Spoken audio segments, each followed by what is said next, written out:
नमस्कार दोस्तों, आज मैं पुनः उपस्थित हूँ अपने चैनल हेल्थ केयर पर एक नए टॉपिक के साथ। जैसा कि आप सभी आदमी जानते हैं कि जब भी मैं अपने चैनल पे आता हूँ कुछ नया लेके आता हूँ, कुछ नई चीज़ें के बारे में बताता हूँ, कुछ नई जानकारी देने का प्रयास करता हूँ। आज मैं इसी सीरीज में एक ऐसे मेडिसिन को लेकर आया हूँ जो हमारे बच्चों के लिए बहुत ही उपयोगी और बहुत ही यूजफुल मेडिसिन है आज के समय में। तो मैं बता दूँ आपको कि मैं बातें करता हूँ इक्विपमेंट की, मैं बातें करता हूँ मेडिसिन की जो हमारे हेल्थ इम्प्रूवमेंट में और हेल्थ से जुड़ी हुई समस्याओं को दूर करने के लिए उपयोग में लिया जाता है। मैं उसी सीरीज में आज जिस मेडिसिन के बारे में आपको बताने जा रहा हूँ, ये न्यूबॉर्न बेबी से लेकर के आपको छोटे बच्चों में और चिल्ड्रन में इसका उपयोग किया जाता है।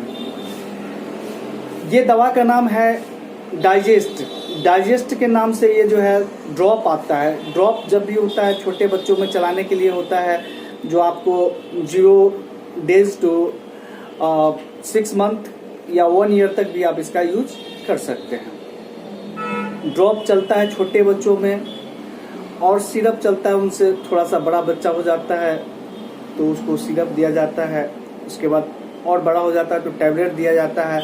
और बात रही इंजेक्शन की, तो इंजेक्शन किसी भी समय लग सकता है, छोटा हो बड़ा हो। जब दिक्कत ज़्यादा हो जाता है तब इंजेक्शन की ज़रूरत होती है। तो मैं आपको बता दूं कि जब भी कोई दवा चलता है तो डिजीज़ पर डिपेंड करता है कि कौन सा डिजीज है, उसका क्या दवा होना चाहिए। डोज पर डिपेंड करता है, वजन पे डिपेंड करता है कि उसका डोज जो है सो कितना वेट है, उसके अनुसार क्या पड़ना चाहिए। और वो पड़ता है मेडिसिन आपको जो उससे पहले उसको कौन सा मेडिसिन चल रहा है, कौन सा मेडिसिन प्रिस्क्राइब किया गया है, कौन सा बीमारी से गुजर रहा है, उस सारे चीज को देखते हुए, इस पर चर्चा करते हुए, उसका जानकारी लेते हुए उसके बाद में जो है मेडिसिन प्रिस्क्राइब किया जाता है। तो आज मैं जिस मेडिसिन के बारे में आपको बताने जा रहा हूँ, ये मेडिसिन है डाइजेस्ट ड्रॉप है। और ड्रॉप जनरली बच्चों में चलाया जाता है, न्यूबॉर्न में चलाया जाता है। और ये ड्रॉप जो है हमारे छोटे बच्चों के लिए बहुत ही उपयोगी है।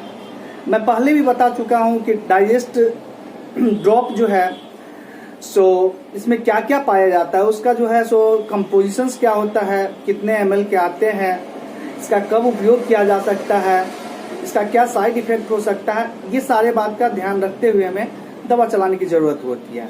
तो डाइजेस्ट के बारे में जहाँ मैं बात कर रहा हूँ डाइजेस्ट ड्रॉप की, तो डाइजेस्ट ड्रॉप में पाया जाता है आपको, अगर इसका कंपोजिशंस की मैं बात करूँ, मुख्य रूप से कंपोजिशन से किसी भी मेडिसिन का निर्धारण करता है कि ये किस प्रकार का मेडिसिन है और किस प्रकार का बीमारी में इसका उपयोग लिया जा सकता है।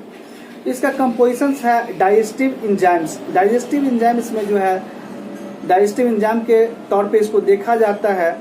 इसमें डिल्स ऑयल पाया जाता है, फेनाइल ऑयल पाया जाता है एंड सिमेथिकॉन्स ओरल ड्रॉप है। ये सिमेथिकॉन्स भी इसमें पाया जाता है।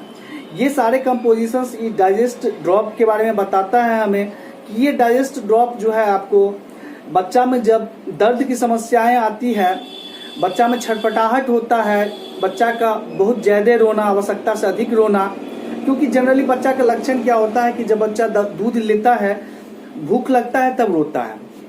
और उस समय अगर मैंने अभी आपको बताया कि ये मेडिसिन डाइजेस्ट जो है, डाइजेस्ट का उपयोग क्या होता है, इसका किस प्रकार से हम उपयोग कर सकते हैं और इसमें क्या पाया जाता है, इसका कंपोजिशंस क्या है, कंपोजिशंस के बारे में मुख्य रूप से मैंने बताया आपको।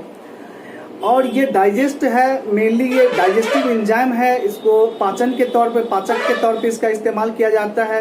लेकिन साथ में इसका कंपोजिशंस जो है deals oils, phenol oils and जो है सिमेथिकॉन्स, ये सब कंपोजिशंस हमको सूचित करता है कि बच्चा अगर बहुत ज्यादा रोता है, बहुत ज्यादा छटपटाहट है बच्चा में और वो किसी कारण से हो, वो शांत नहीं हो रहा है, गैस की समस्या हो सकती है या अन्य कारण भी हो सकते हैं उसके लिए रिस्पॉन्सिबल।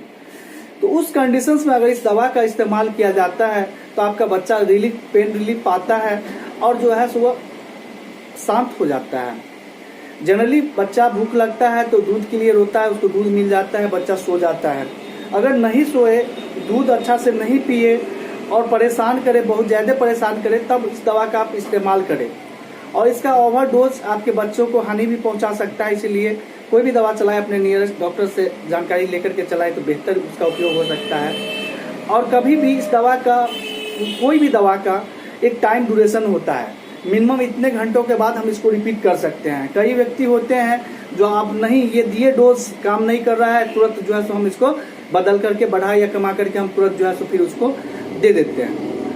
या वोमिटिंग, दवा पिलाए, वोमिटिंग कर दिया तो पूरा दवा निकाल ही दिया, फिर जो है सो तुरंत उसको डोज पड़ जाता है। उस कंडीशन में होता क्या है कि कभी कभी ओवरडोज की समस्याएं देखने को मिलता है। ये हमें नहीं करना है, हमें देखना है अगर वोमिटिंग कर दिया तो क्या वो कम्प्लीटली वोमिटिंग कर दिया या नहीं, वो हल्का फुल्का किया, तो उसके अनुसार हमको दवा फिर दोबारा रिपीट करना है।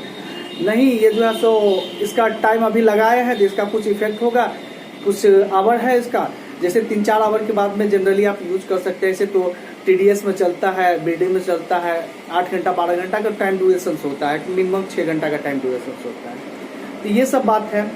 तो बच्चा जब बहुत ज़्यादा रोने लगे रात के समय में या दिन के समय में भी, छटपटाहट बहुत ज़्यादा हो बच्चा में, दूध जो है सो सही ढंग से नहीं पी रहा हो, बहुत ज़्यादा रोने वाले बच्चा के लिए ये दवा है। उसको जो है सो इसमें से आप, छोटा बच्चा है, 1 मंथ का बेबी है, तो 1 ml तक आप उसको दे सकते हैं डोज की अगर मैं बातें करूँ तो। अगर उससे ज़्यादा उम्र का बच्चा है, 1 साल का है, तो उसको 1 से 1.5 ml आप इसको पिला सकते हैं, या 6 महीना प्लस है तो आप 1 से 1.5 ml उसको पिला सकते हैं। इस तरह की ये ड्रॉप है। इस ड्रॉप का इस्तेमाल करके आप अपने बच्चों को गैस की समस्याओं से तो दूर कर ही सकते हैं। उसके अलावा जो है ढेर सारी समस्याएं होती है छटपटाहट का, उसको भी कंट्रोल करने का ये काम करता है। और एक बार जब भी दवा पिलाएं तो उसका टाइम ड्यूरेशन के बाद दोबारा इस दवा का इस्तेमाल करें। ये डाइजेस्टिव एंजाइम आपके बच्चों के लिए बहुत ही उपयोगी है।